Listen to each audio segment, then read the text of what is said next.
Do you ever feel like everything's broken in Canada? I mean, here we are. Most beautiful place in the world, beautiful British Columbia, the Pacific, the Vancouver skyline, and another tent city. In that tent city are people hopelessly addicted to drugs, putting poisons in their bodies. They've probably lost their homes, their families.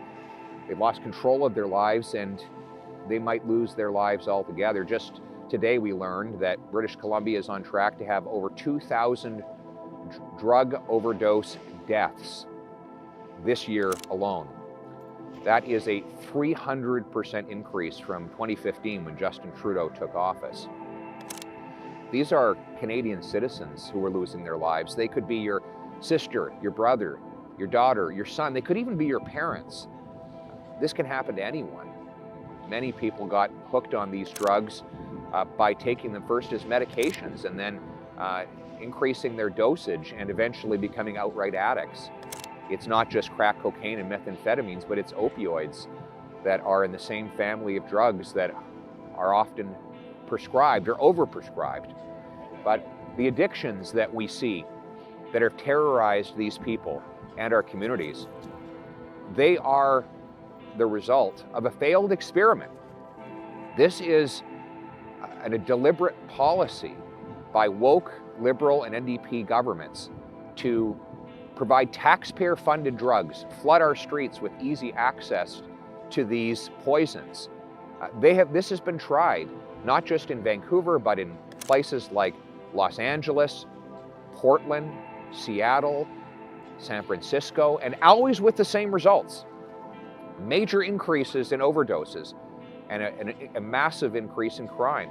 Here in Canada, under Justin Trudeau, we've not only had this 300% increase in overdose deaths in British Columbia, but across Canada, violent crime has increased by 32%. We should have expected this because every time this experiment has been tried, it has resulted in exactly the same outcome. But there are solutions. We know what works. First and foremost, we need to put the resources into bolstering our borders to keep the precursor ingredients that go into making these drugs out of the country. Second, we need to bring in tougher laws for the violent reoffenders and the gangsters and organized criminals who are preying upon these addicts. Look, I believe, like anyone, that a young person who makes a mistake should get a second chance, but we're not talking about that here. We're talking about hardened, repeat, violent offenders or organized criminals that are devoted to a life of crime and preying on innocent victims. And finally, and most importantly, we need to stop using tax dollars to fund dangerous drugs under the so-called and ironically named idea of safe supply. There is no safe supply of these drugs. They are deadly, they are lethal, and they are relentlessly addictive. Giving people more of these drugs will not free them from their addiction. It will only lead to their ultimate death, as we have seen over the last several years that it has been tried here in Vancouver.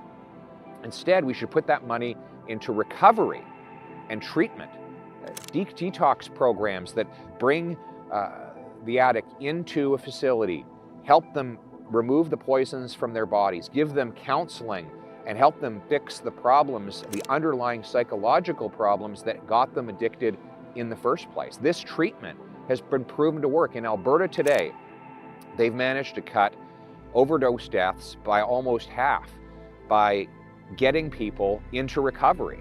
It's possible. There is hope to give people back control of their lives. That should be our purpose. This has failed, but there is hope that we can turn these cities around and save the lives of our fellow citizens. Let's put them back in control of their lives here in Canada. Like I said, it feels like everything's broken in Canada. The good news is we're going to fix it.